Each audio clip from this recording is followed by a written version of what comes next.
एक लड़की होती है जिसका नाम होता है रेशमा। रेशमा जो है इलाहाबाद में पढ़ने के लिए जाती है और रास्ते में उसके जो सहेली होती है उसका जन्मदिन होता है।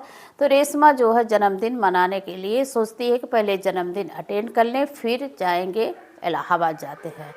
तो दोस्तों इलाहाबाद जाते समय उसको काफ़ी देर हो जाती है और ट्रेन में काफ़ी लड़के लड़के दिखते हैं और उसमें कोई लेडीज़ नहीं होती है।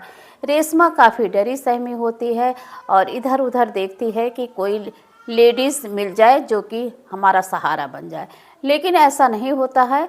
और वहाँ पे एक स्टेशन और आता है तो उसमें ढेर सारे लड़के, यानी कि 3-4 लड़के लड़के चढ़ जाते हैं। इससे रेशमा की डर और बढ़ जाती है।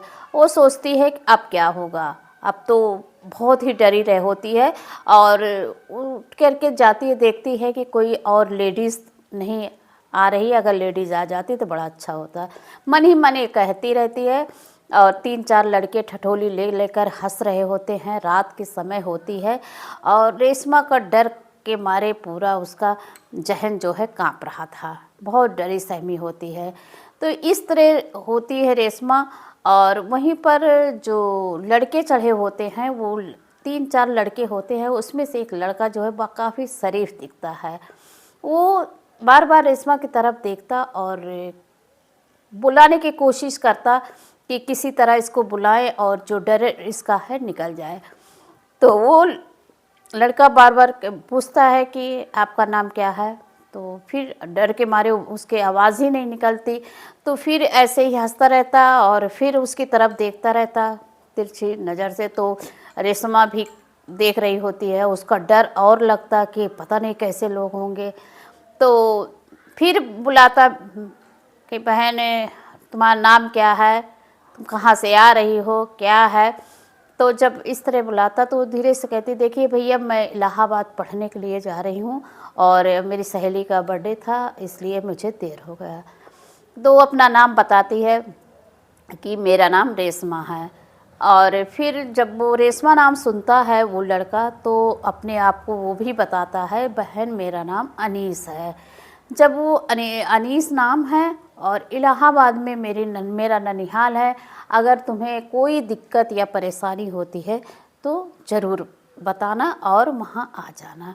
जब इतनी बात रेशमा सुनती है तो उसके जहन में काफ़ी ठंडक पहुँचती, मतलब काफ़ी सांत्वना मिलता है कि चलो ये मेरे भाई जैसे हैं।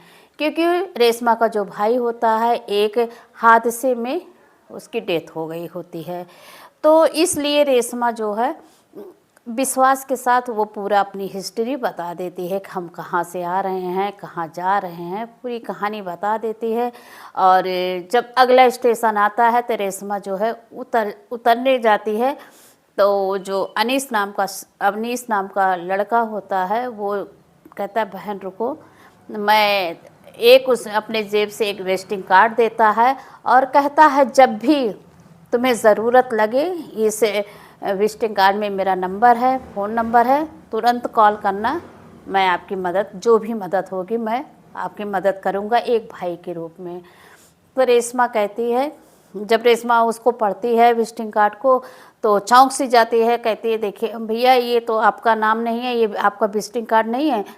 तो वो लड़का हंसता है, कहता बहन देखो आपने अपना नाम रेशमा बताया इसीलिए मैं अपना नाम अनीस बताया, सॉरी बहन। वहीं पे सॉरी बोलता है और कहता देखो मैं एक हिंदू हूँ और हिंदू हूँ। फिर तो फिर रेशमा बहुत सहम जाती है, उसकी आंखें में आंसू आ जाते हैं। और इस ऐसे हिंदुस्तानी बच्चों के लिए एक सैल्यूट करना और एक लाइक ज़रूर करिएगा। ऐसे जो आज के नए युवा पीढ़ी है इस तरह से अपने बहन की तरह, उसको एक मुस्लिम लड़की है उसको इस तरह कहते हैं। अब फिर उसके बाद रेशमा चली जाती है अपने पढ़ाई के उसमें और राहुल चला जाता है, उसका नाम राहुल होता है। राहुल चला जाता है, उसकी कॉस्मेटिक की दुकान होती है। तो ऐसे धीरे धीरे रेशमा की बड़ी हो जा और शादी का दिन हो जाता है, उनकी शादी हो जाती है और वहीं पर उनके माता पिता की डेथ भी हो जाती है। और उसके बाद रेशमा की एक लड़की होती, नायरा नाम होता है। नायरा भी बड़ी हो जाती है, शादी योग हो जाती है। नायरा की शादी पड़ जाती है, तो शादी की खरीदारी के लिए रेशमा जो है नायरा को लेकर के जाती हैं लखनऊ। और वहाँ पे जाती हैं तो देखती हैं कि एक दुकान है, उस दुकान में लिखा है राहुल कॉस्मेटिक। जब ये देखती है तो उसका दिल धक से हो जाता है और वो कहती है क्या है, ये तो राहुल, वही राहुल तो नहीं है जो मुझे ट्रेन में मिला हुआ था, मेरा भाई। तो जा कर के देखती है तो काफ़ी राहुल बदल चुका था, बड़ी बड़ी मूछें रख लिया था और उम्र के अनुसार इंसान के फेस भी चेंज हो जाता है, उस तरह चेंज हो चुका था। और थोड़ा पहचान भी नहीं पा रही थी, लेकिन जब कोशिश की तो पहचानी, ये तो वही राहुल है। और फिर राहुल से पूछती है कि भैया आप मुझे पहचान रहे हैं? तो राहुल मतलब कहता नहीं बहन, पहचान तो नहीं रहे हूँ, बताओ क्या काम है। तो हंसने लगती है, कहती देखो भैया आप मुझे भूल गए हैं, और मैं वही रेशमा हूँ जो आपको ट्रेन में मिली थी। तो राहुल कहता है अरे बहन आप, वो भी भावुक हो जाता है। दोनों लोग बहन भाई मिलते हैं, कहते हैं कि अब तक तुमने कभी संपर्क नहीं किया, कॉल नहीं किया, पूरा शिकवा शिकायत एक दूसरे को बताते हैं। तो रेशमा कहती है कि भैया देखिए मेरा जो कार्ड दिए थे वो मेरा खो गया, इसीलिए संपर्क नहीं हो पाया। और वो भी राहुल कहता है कि देखो बहन जो दी थी वो मेरा खो गया। इसी तरह आपस में दोनों लोग मैनेज करते हैं। और फिर कहते हैं, रेशमा कहती है कि मेरी बेटी नायरा है, उसकी शादी पड़ी हुई है, भैया आइएगा ज़रूर।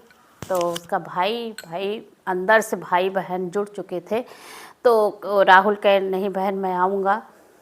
तो जिस दिन शादी होती है, जिस दिन शादी मतलब बारात आती है नायरा की, उस दिन सब बहुत सारे लोग रिश्तेदार मेहमान दूर दूर दराज के आए हुए होते हैं, मामा फूफा हर कोई आया होता है। लेकिन रेशमा जो है मतलब उनका दिमाग डिस्टर्ब हुआ रहता है कि मेरा अभी भाई नहीं आया है। बार बार दौड़ दौड़ के जाती हैं, बाहर देखती हैं और लोग सोचते हैं कि क्या देख रही है, क्या देख रही है। लोग मतलब सोचता है कि क्या है, बार बार बाहर जा रही है, सारे लोग तो आ गए हैं। लेकिन थोड़ी देर बाद राहुल अपनी फैमिली के साथ आते हैं और वहीं पर रेशमा जब देखती है दौड़ के जाती है और पपक के रोने लगती है पकड़ करके।